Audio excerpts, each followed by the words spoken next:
Hello, and welcome back. Welcome back indeed to the project known as Infinite. Infinite Jeff.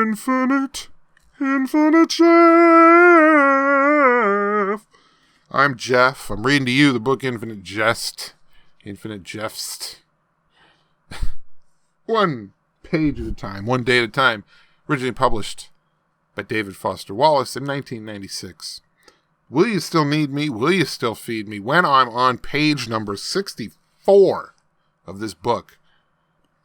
I love it. I love all of you. We're going. Half dozen discoveries that made possible cold annular fusion and approximate energy independence for the U.S. and its various allies and protectorates.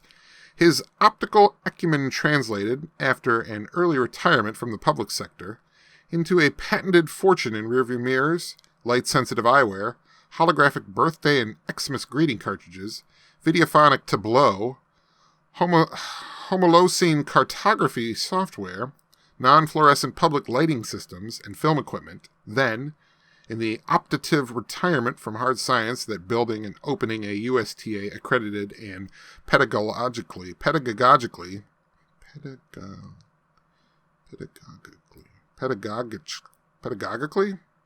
experimental tennis academy, apparently represented for him, into après-garde experimental and conceptual film work too far either ahead or behind its time, possibly, to be much appreciated at the time of his death in the year of the trial-sized Dove Bar. Although a lot of it, the experimental and conceptual film work, was admittedly just plain pretentious and unengaging and bad, and probably not helped at all by the man's very gradual spiral into the crippling dipsomania of his late father, footnote 24.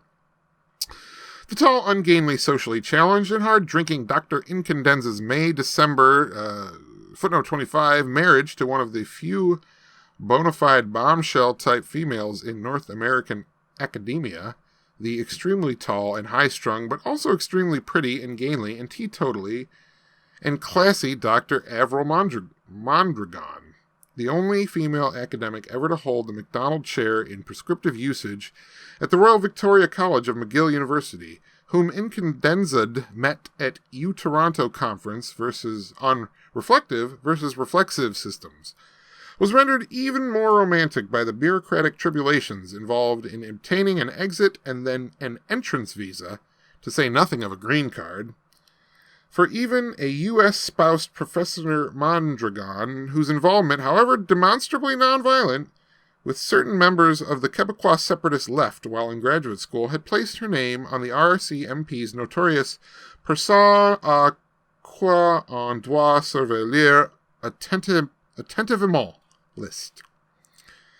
The birth of the Incandenza's first child, Oren, had been at least partly a legal maneuver.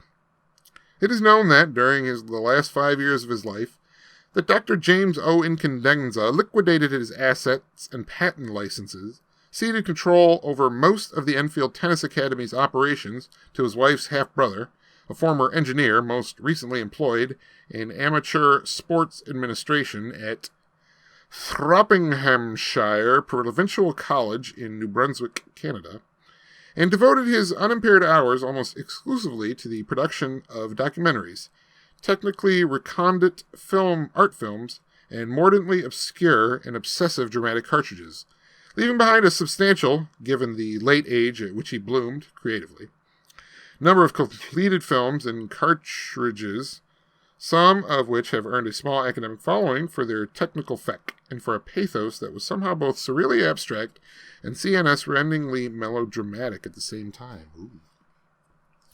Professor James O. Incandenza Jr.'s ultimate untimely suicide at 54 was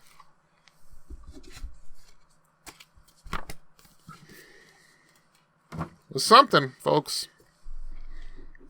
But that was page number 64 of Infinite Jeff.